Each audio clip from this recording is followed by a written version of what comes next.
The symbolism and meaning of rape. The symbol consists of multiple levels of energy data. The hieroglyphs, higher writings or writings concerning multiple levels of energy data, are written symbolic thought and language. Similarly, the parable is a statement of combined, multiple levels of energy data. It is also a statement of symbolic thought.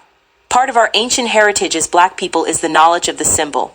This working knowledge includes the ability to speak, write, and decode symbolic language and thought. Melanin is essential for having deep knowledge of the symbol because melanin is capable of absorbing a broad spectrum of energy frequencies or data. Black is considered to be a perfect absorber of energy.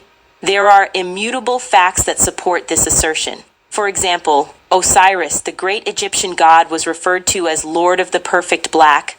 Albert Einstein's great work on energy was based upon earlier knowledge. In physics of the so-called black box energy absorption and mission experiments, black holes in cosmic space are so named because of their great power to absorb all forms of energy.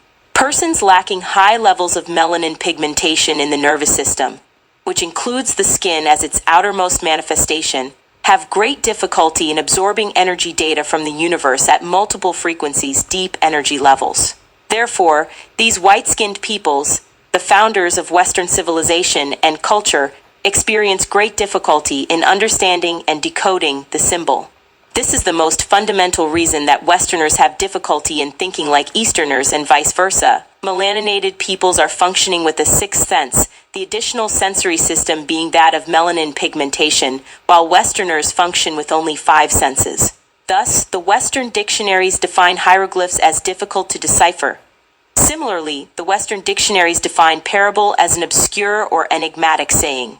Black and other non-white peoples who have been trained to think like Westerners now have to retrain their brains and nervous systems to function at full capacity through conscious effort to use their melanin networks. This can be achieved through the practice of self-respect, wherein Black and other non-white peoples respect and pay close attention to what their own sixth sense nervous systems inform them of.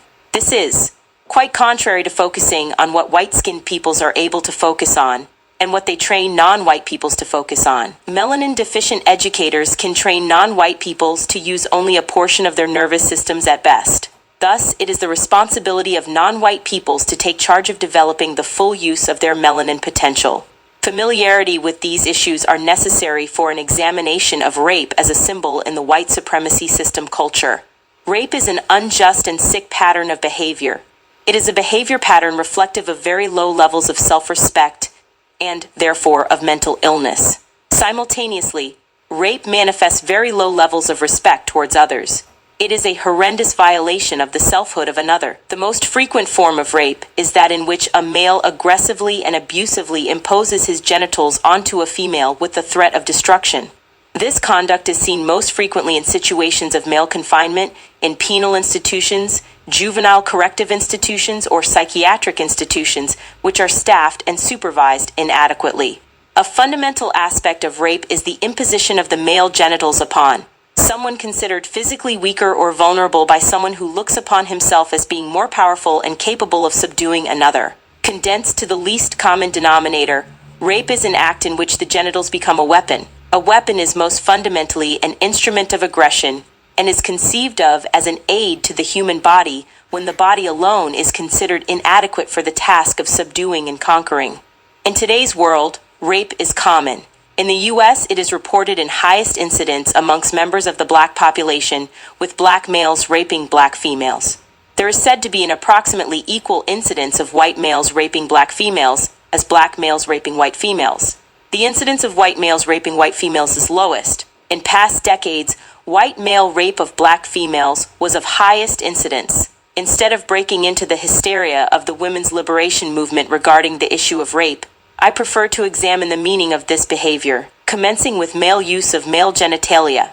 As I have stated in all of my writings during the past 10 years, there is no behavior that can be adequately understood and decoded outside the context of the power relationships that exist amongst peoples. In today's world, the most fundamental of all power relationships is that of white power versus non-white powerlessness. The underlying factors and forces that have led to the evolution of this specific power system are 1. The numerical minority status of white-skinned peoples globally. And 2, the fact that white skin is genetically recessive to the dominant genetic potential to produce melanin. If white-skinned peoples had not evolved a global system in which they established power over the world's non-white majority, the white collective would run the risk of white genetic annihilation. The fear of such annihilation has influenced the white collective to evolve, over the centuries, massive weapon systems, from simple to gross and horrible instruments of destruction and annihilation. This was done, most fundamentally, to equalize the genetic power for white collective destruction, power possessed by the planet's men of color. The ability to decode symbols is essential to obtain an accurate understanding of exactly what is happening in the surrounding environment.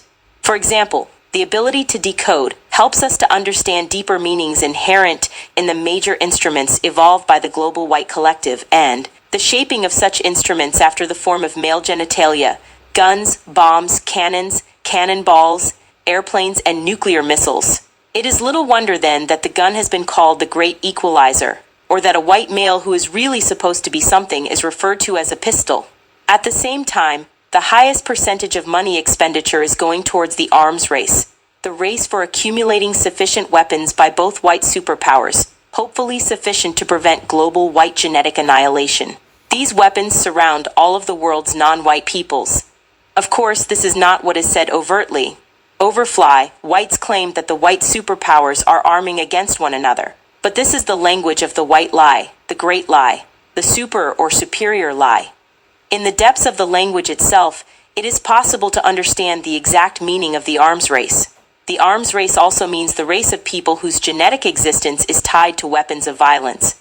Just as hidden within the word America is the phrase, I am race. Thus, it is a symbolic anagram.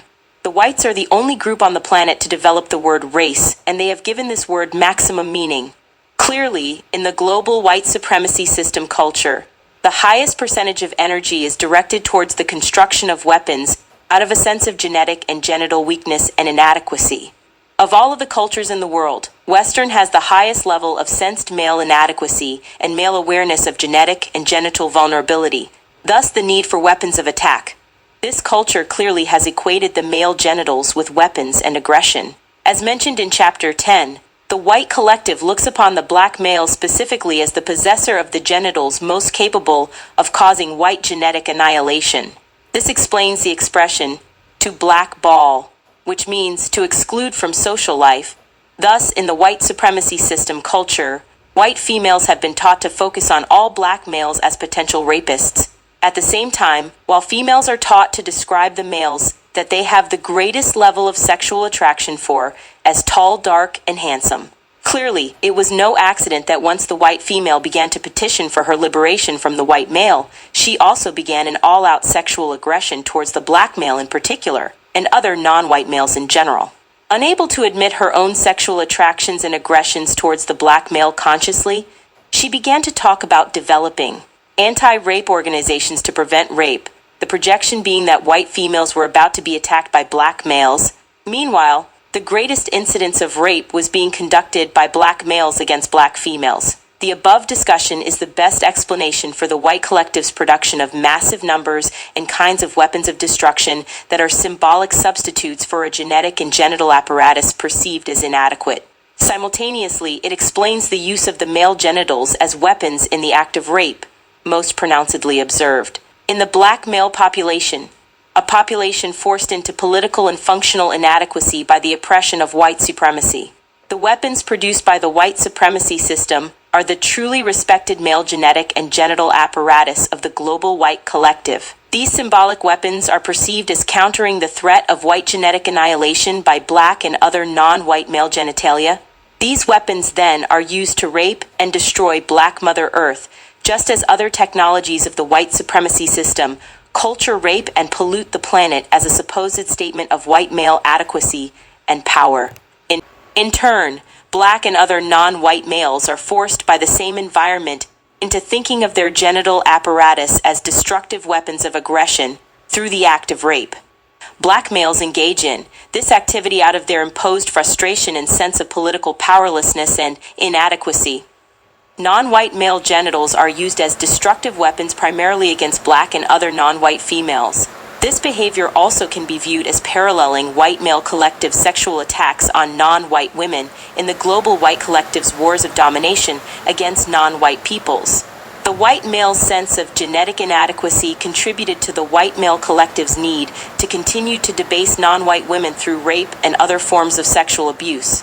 Such abuse was necessary because the white male collective felt debased by the dominant genetic power of non-white women. Similarly, because within the context of white supremacy, more stress and pressure is placed on the black male than on the black female. The black male often perceives that the black female has more power than himself, and that she therefore does not respect his manhood.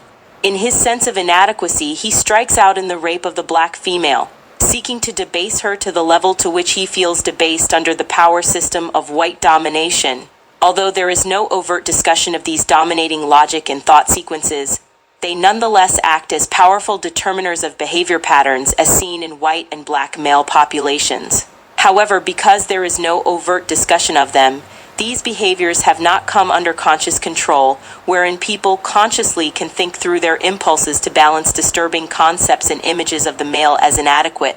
Likewise, the global white collective and all of its non-white victims in the world see no connection between the increased incidence of rape and the popularity of a singing group that calls itself the Sex Pistols, thus associating sex with violence. The same culture does not see any connection between the numbers and shape of its missiles, bombs, guns, and male genital apparatus and the ever-increasing incidence of sexual violence, the highest level of violence being expressed in the act of rape. In the magazine India Today, on one page there was an article on the epidemic of rape in India, and on the very next page there was an article on the development of missiles and other nuclear weapons of destruction by the subcontinent of India. The latter article was entitled "Soaring into the Space Age."